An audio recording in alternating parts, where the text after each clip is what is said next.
भाभी, अमर तो आपके माता पिता भी नहीं है। आज जो मेरा दुख है, कभी न कभी वो आपका भी होगा। भगवान न करे जब आपकी भाभी आपके साथ ऐसा व्यवहार करे जैसा आज आप मेरे साथ कर रही हो। मोहिनी रोते हुए अपनी भाभी ममता से बोली, लेकिन ममता तो आज पूरे दम्भ के साथ बोल रही थी। उसे कोई लेना देना नहीं था कि उसके कारण किसी की आंखों में आंसू आ रहे हैं या किसी का दिल जोर जोर से रो रहा है। और सुने भी क्यों, ननंद ने कौन सा उसके साथ कभी अच्छा किया था। बड़ी बेशर्मी के साथ उसने मोहिनी को जवाब दिया, मेरी किस्मत तुम्हारे जैसी नहीं है।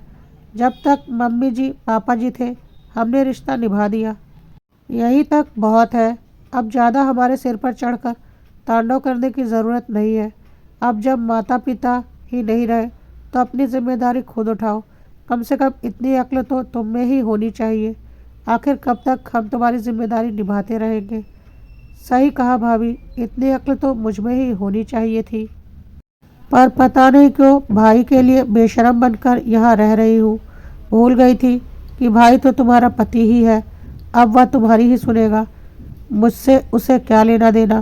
कहकर मोहिनी ने अपने आंसू पोंछे और चुपचाप अपना सामान लेने अपने कमरे में चली गई। सामान पैक करते हुए आंखों से निरंतर आंसू बहे जा रहे थे।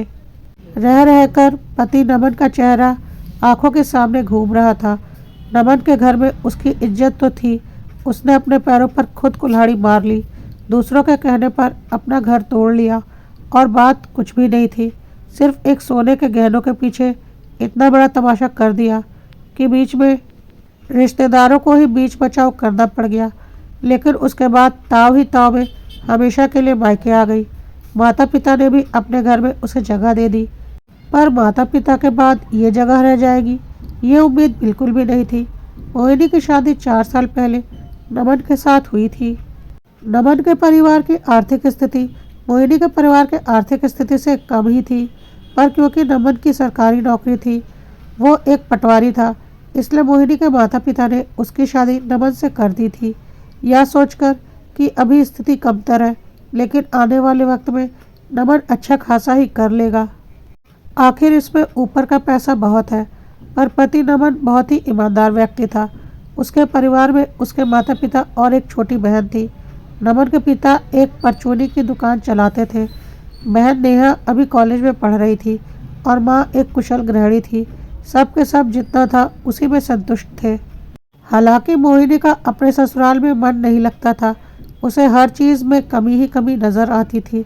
कई बार तो वो इस बारे में अपने पापा से शिकायत भी कर चुकी थी, आपने जानबूझकर मुझे ऐसे घर में पटक दिया, क्या मैं कभी इतनी कमियों में रही हूँ। लेकिन हर बार पापा उसे यही समझाते, नमन अभी कमज़ोर है। हमने तो सोचा था कि पटवारी है तो आने वाले वक्त में अच्छा खासा कर लेगा, लेकिन तेरा पति तो ईमानदार निकला, क्या करे। थोड़ा उसको समझा कि ईमानदारी छोड़कर ऊपर के पैसे भी लिया करे। उसके बाद मोहिनी नमन से कहती तो नमन साफ इनकार कर देता। मोहिनी, मैं कम में भी खुश हूँ क्योंकि मैं अपनी ईमानदारी के साथ रहता हूँ। मुझे अपनी ईमानदारी से बहुत प्यार है, पर तुम्हारी ईमानदारी से मेरे शौक़ तो पूरे नहीं होते ना। कब तक अपनी इच्छाओं को मारती रहूँ। कभी अपनी पत्नी के तकलीफ़ों के बारे में सोचा है। मेरी सारी सहेलियाँ हमेशा गहनों से लदी रहती हैं, किटी पार्टी करती हैं, घूमने फिरने जाती हैं, और यहाँ मुझे देखो, मेरे पास तो कमी के अलावा कुछ नहीं है। मोहिनी भी शिकायत करते हुए बोलती। लेकिन शादी के कुछ दिनों बाद मोहिनी के किसी रिश्तेदार को नमन से कुछ काम निकलवाना था, पर नमन ईमानदार था, इसलिए उसने साफ इनकार कर दिया। तो उस रिश्तेदार ने इसके लिए मोहिनी और उसके माता पिता से मदद मांगी। माता पिता ने तो ज़्यादा कुछ नहीं कहा, लेकिन उस रिश्तेदार ने मोहिनी को एक सोने का हार का सेट दिखाते हुए लालच दिया कि अगर वो उसका काम करवा देगी तो वो उसे ये सोने का हार सेट गिफ्ट में दे देगा। उस हार को देखकर मोहिनी को लालच आ गया। उसने इस बारे में नमन से बात की तो नमन ने साफ इनकार कर दिया। इस बात पर मोहिनी उससे लड़ पड़ी, मुझे नहीं पता था, या तो आप मेरे उस रिश्तेदार का काम पूरा कर दो और बदले में तोहफे के तौर पर वो सोने का हार ले लो, नहीं तो कहीं से भी मुझे हार ला कर दो। कब तक मैं यूं ही कोरी कोरी घूमती रहूँगी। आखिर तुम्हारे पास क्या कमी है तो सही इतने गहने, उन्हें पहन लो। वो गहने तो मेरे माता पिता ने दिलवाए हैं, ससुराल वालों की इतनी भी औकात नहीं कि कम से कम बहू को अपनी तरफ से कोई ढंग का गहना ही ला दे। क्या करूं तुम्हारी ईमानदारी का मैं, जिंदगी बर्बाद कर दी मेरी तो।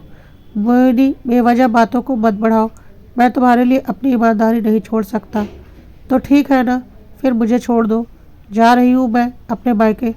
जिस दिन अपना फैसला बदल लो उस दिन लेने आ जाना। मोहिनी अपना सामान पैक कर मायके चली गई। मोहिनी के माता पिता ने भी उसी का साथ दिया, लेकिन उम्मीद के विपरीत नमन उसे लेने ही नहीं आया। आखिर अपनी जिद में मोहिनी दोबारा ससुराल ही नहीं गई, बल्कि उसने तो नमन और अपने ससुराल वालों को डराने के लिए तलाक के पेपर भेज दिए। लेकिन वो उस समय शौक रह गई जब नमन ने भी उन तलाक के पेपर पर साइन करके भेज दिया। आखिर रिश्तेदारों के बीच बचाव करने से सहमति से तलाक भी हो गया। तब से वो अपने मायके में ही रह रही थी। यहीं पर उसने एक स्कूल ज्वाइन कर लिया था, लेकिन माता पिता के राज में जिंदगी ऐशो आराम से कट रही थी। भाभी पर हुक्म चलाना, मन किया तो काम करना, नहीं तो भाभी तो थी ही।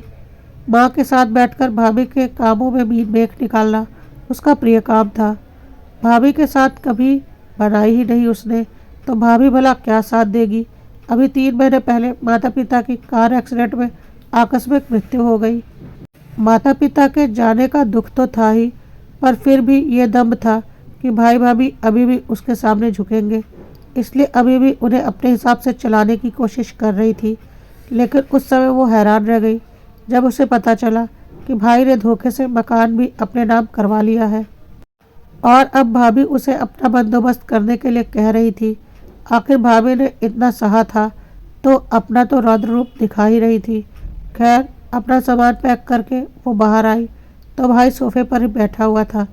मोहिनी ने उसकी तरफ देखकर कहा, भाई, ये तूने अच्छा नहीं किया, अपनी ही बहन के साथ बेईमानी कर दी। दीदी, तो इसमें गलती क्या है? आखिरकार ईमानदार लोग तुम्हें पसंद कहाँ है। आखिर भाई का जवाब सुनकर वो ज़्यादा कुछ कह नहीं पाई।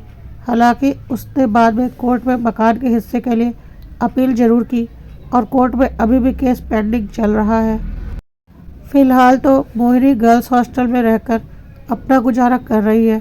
उसने नमन से मिलने की कोशिश भी की थी, लेकिन वहां जाकर पता चला कि नमन का दूसरा विवाह हो चुका है और एक बेटी भी है। वो अपनी दूसरी शादी से बहुत खुश है। यह देखकर वो आगे कुछ नहीं कह पाई।